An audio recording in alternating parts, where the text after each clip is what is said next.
Hello and welcome back to another episode of the TF Soccer Training Podcast, where we are committed to helping your player grow on and off the field.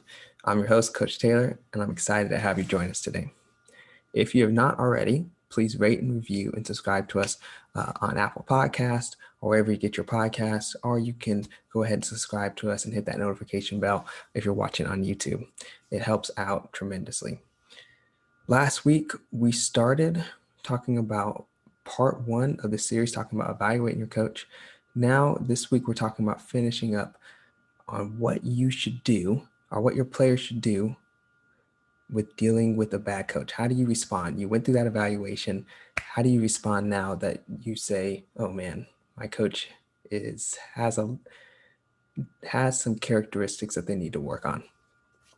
We're going to talk about that, but first we're going to take a quick break. So today's episode is brought to you by my Off the Field resource guide. Again, these are the resources that I use to help players in our in-person and our mental training program. If you are looking to help your player grow their mindset and their mentality and use these same resources that I use to help players in my training program, go ahead and please check those out. It is available for a free download at tfsoccertraining.com/mindset. Okay, back to the show. Okay, welcome back from the break. So last week, I talked about evaluating your coach and talked about some of the indicators that you can use to see, do I have a good coach? Do I have a coach that is helping my players to develop? Is this a coach that I want mentoring my player? And let's say you went through that and you listened to that episode, and then you kind of started thinking about like, oh, I don't know how I feel about my coach, and I don't know, if this coach is really right for my player. And I understand that. What do you do if you just started and this is a new team, right? Tryouts are coming up, and you just switch to a new club, and now you have an entire year with this team. Right. And you kind of realize, ooh, I don't like how this coach goes about things. Well, I want to say first what you should not do. Even if you feel like your player is not developing, or your player does not seem to be having fun with this coach, or you don't really like necessarily the personality or the attitude that you see from this coach, this is not a reason to start bad-mouthing your coach. You may not like him as a person, but that does not give you the right to start talking smack. And I want you to remember this. Your player is watching you. Your player is watching how you deal with this situation and how you deal with people in authority that you don't necessarily like, or you don't necessarily feel some type of way about. You have to model the behavior that you want your player to see, right? How do you deal with authority, even if you don't agree with them, is a huge part of life. You're going to have bosses, you're going to have people who you work with, you're going to have situations that you're not going to be able to change, and people who are going to really make you feel upset. And how you model this right behavior now is way more powerful than telling them, hey, you need to listen to your coach, or you need to listen to your teacher, or you need to do this. But if they see you doing something totally different, they're going to think, oh, well, it's okay. It's okay because my mom does it, or it's okay, my dad does this, right?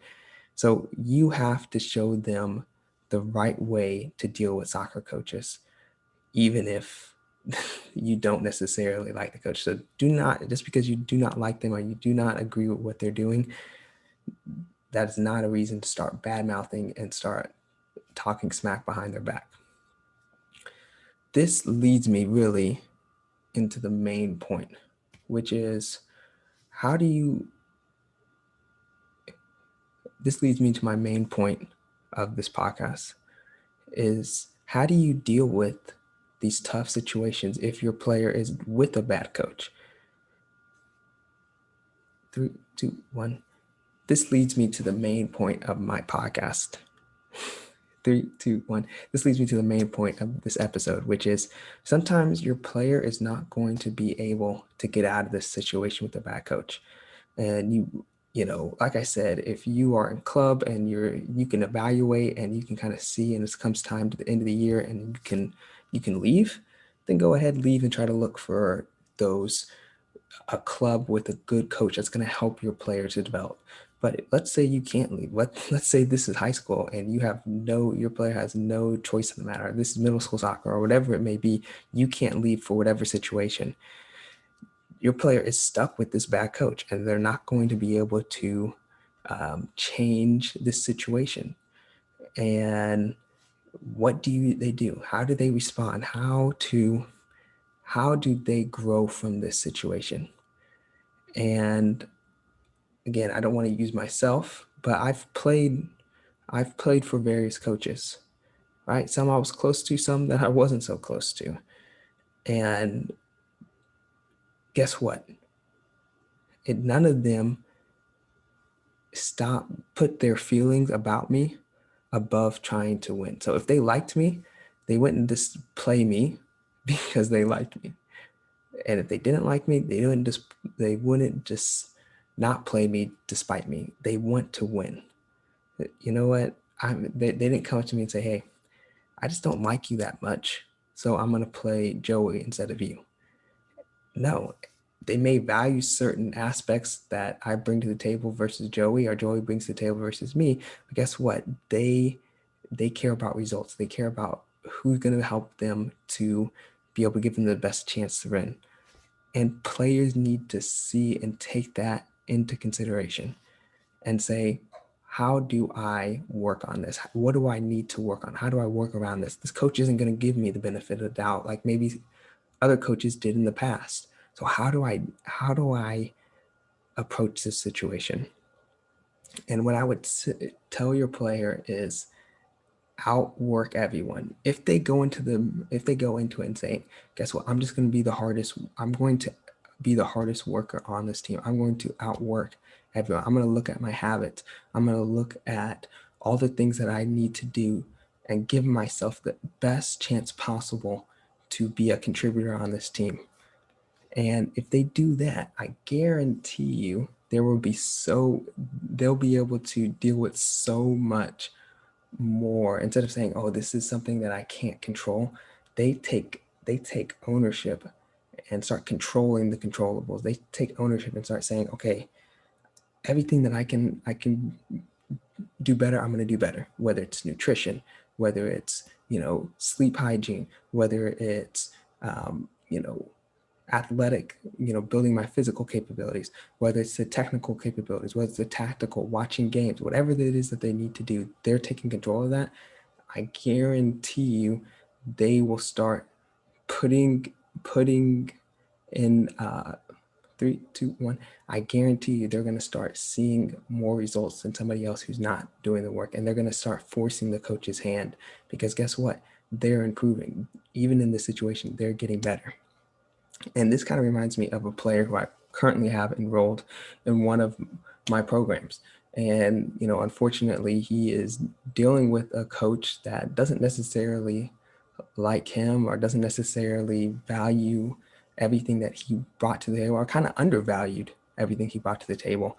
But you know what? How he's dealt with this situation has shown so much to me about his character.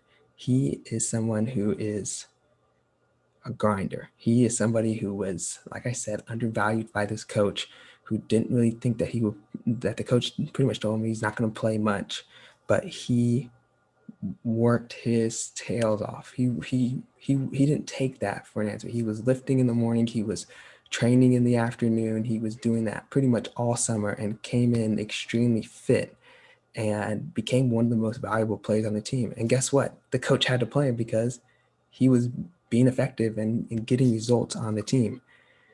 Now, again, he's not perfect. He still gets frustrated from time to time. He still has, some off days, or he has poor body language. But how he works and how he approaches things, it shows me and it reinforces to me that if you're willing to work, if you're willing to put in the right effort, if you're willing to check your ego and put your attitude down and have some humility and say, okay, how can I grow from the situation? Then you can overcome a lot.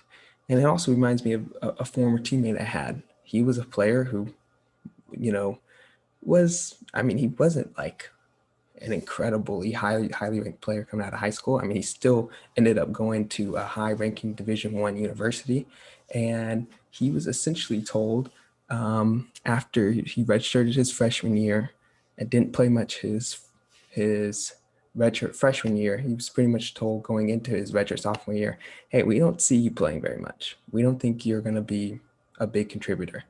And that didn't change his work and his habits and his effort. He put in the time. He was able to play on a high ranking summer team where they did extremely well and had an opportunity to play and gained a lot of confidence from that. And then went into his college season and absolutely dominated. Like from the beginning of preseason, somebody got injured, he had opportunity, and he stanked his starting claim. And but his attitude and his work rate showed that, and he ended up being. I still think this is crazy. He ended up being one of the top rated defenders coming out his senior year of college, and that should show you that again. A lot of this is, number one, coaches will say things to you and they will challenge you. You can either prove them right and say, you know what, you're right, I'm not going to work that hard, or you can prove them wrong and really say, you know what, that's your opinion. That's what you think. And you don't have to say this to them, but you can think this in your head. That's what you think. But I choose to believe that, if I put in the work, then I'm going to see the results. I'm going to get to the level that I need to get to. And I think there's so many people who don't realize that these stories are out there again and again and again of these people who really achieve something special, even when there's so many people that tell them you're not good enough, or you're not going to be able to make it, or they have a bad coach, or they have a bad situation. They still rise above it. And I think on the other end of the spectrum, like I said, I've had players in my programs who've had to deal with bad coaches and kind of just stop playing because, well, this coach doesn't seem very highly. This coach isn't fair. This coach is playing favorites. Well, this player was highly rated, and this player doesn't work as hard as me, or doesn't say this. And instead of saying, okay, what can I improve on? How can I improve? What habits do I have? How can I improve the habits that I have to be able to get the results that I need to get? They then say, you know what, I'm done. I'm done with soccer. I'm done with playing this. I'm done with dealing with this. This isn't fair. And they just kind of give up on those dreams and those goals. And I think that's extremely sad, because really it comes down to them. You can't control what the coach thinks. You can't control all the other things in the environment, but you can control your habits. You can control your work rate. You can control so many things. But sometimes as players and as parents, we enable our players to kind of allow them just to give up. So as a parent, my key takeaway is I'm sorry, 3, 2, 1. So my key takeaway is this: for you as a parent, what do you tell your player when they have a coach who has these bad characteristics? Time to get to work. So that is pretty much the podcast. I wanted to again come down to this segment, quote of the week. Again, this comes from Derek Jeter, and he says, there may be people that have more talent than you, but there's no excuse for anyone to work harder than you do. And again, it plays right into what I said. Again, Derek Jeter was an extremely talented person, but also had the habits, had the work rate to be able to back it up, to be able to play at such a high level for so long. And that's what I say to your players. What do they need to do? What habits do they have? How are they going through this tough situation with coaches that they may not like or have these bad characteristics? How do they grow from this? And so I just want to conclude with this. No matter your coach's faults, your job as a parent is to hold them in respect and use this opportunity to help your player to grow. And if they're not going to get given the benefit of the doubt, then it's time for them to outwork everyone. Thanks so much for checking out our podcast. If you are interested in learning more about our training program, or if you just want to send me a message, I love getting feedback from listeners. Go ahead and check out our contact button below. That'll be in the description box. Until next time, please take care.